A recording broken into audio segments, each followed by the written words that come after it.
Iran, inatake ng napakaraming missile ang Israel. At pagkatapos nito, nagsaya pa ang mga Iranian.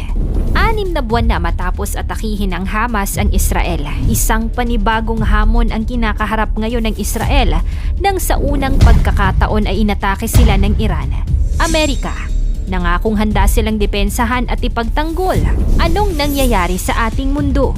Muling umugong ang air raid siren sa Jerusalem, Israel nang tila mga bulalakaw na dumating ang mga nasa 300 na cruise missiles, ballistic missiles at attack drone ng bansang Iran sa kanilang teritoryo. Bagamat sinalag ang mga ito ng Iron Dome, ang kanilang air defense system, may mga nakalusot at tinamaan ang isa sa Israeli military facility. Ito ang kauna-unahang direktang pag-atake ng Iran sa Israel bilang paghigante sa anilay airstrike o pagbomba nito sa Iranian consulate sa kanilang embahada sa Syria noong April 1 na ikinamatay ng 7 Islamic Revolutionary Guard Corps Elite Quds Force kasama ang 2 top commanders nito. Kasunod ang pag-atake ng Iran, kinausap ni Israel Prime Minister si US President Joe Biden na nangako namang ipagtatanggol ang kaalyadong bansa. Paano umabot sa puntong napatid na ang PC ng Iran at bakit posibleng madamay ang US sa babala ng Iran ng isang mas malaking pag-atake? Yan ang ating aalamin.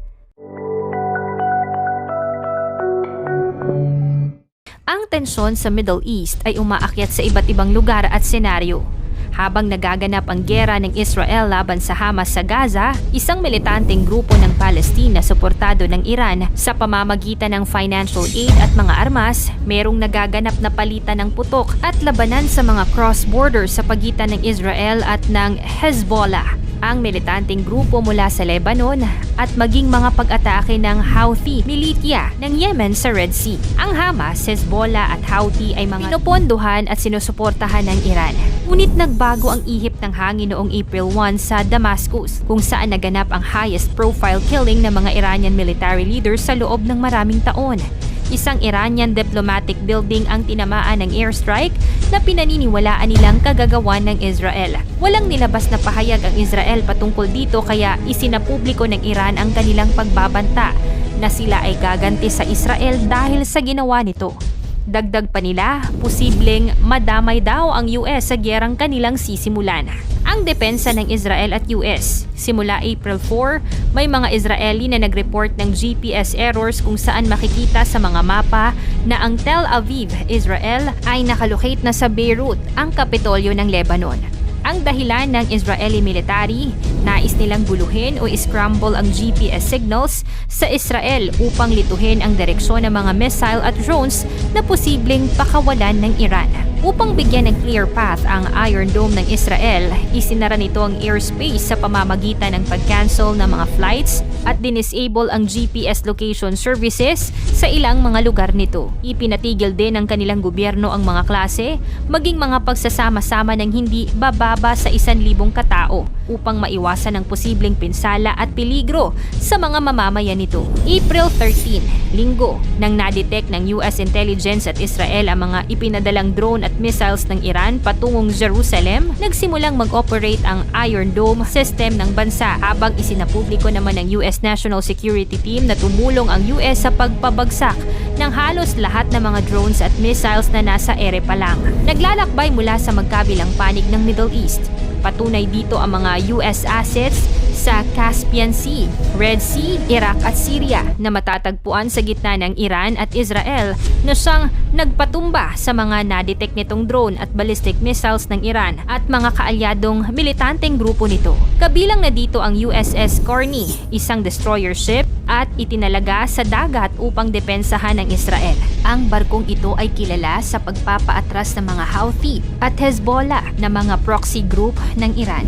Lunes nang dumating sa Israel ang mga ipinadalang regalo ng Iran.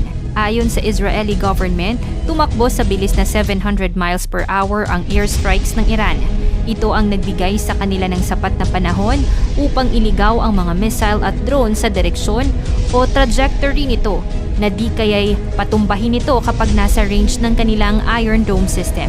Isa sa mga drone na nilaunch ng Israel ay ang isang one-way attack drone na kung tawagin ay Shahed model.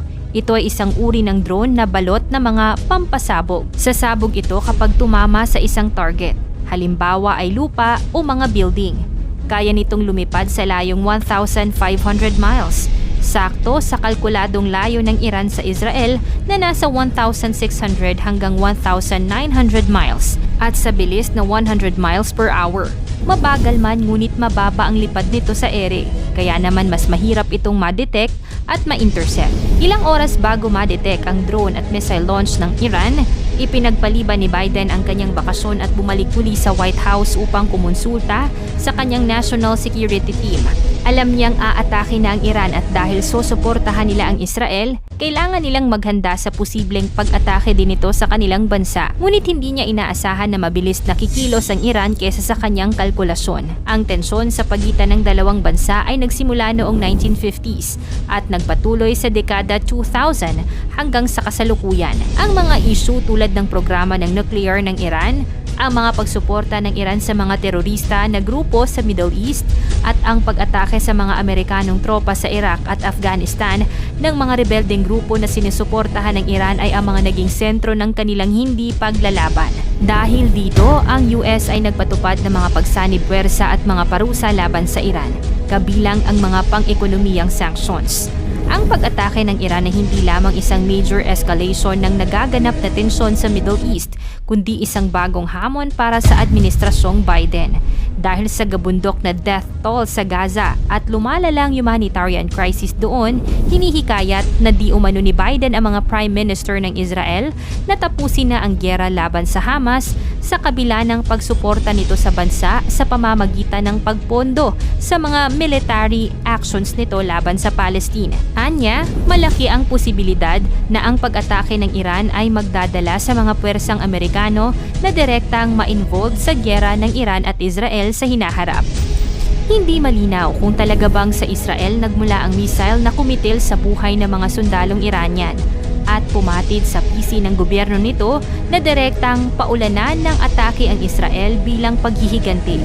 Ngunit ang pagsaklolo ng Israel sa kaalyado nitong US ay pagpapatunay na hindi ito handa na magsagawa ng isang mas malaking gyera. Ano sa tingin mo ang kahahantungan ng Israel kung sakaling maglunsad pa ng sunod na atake ang Iran?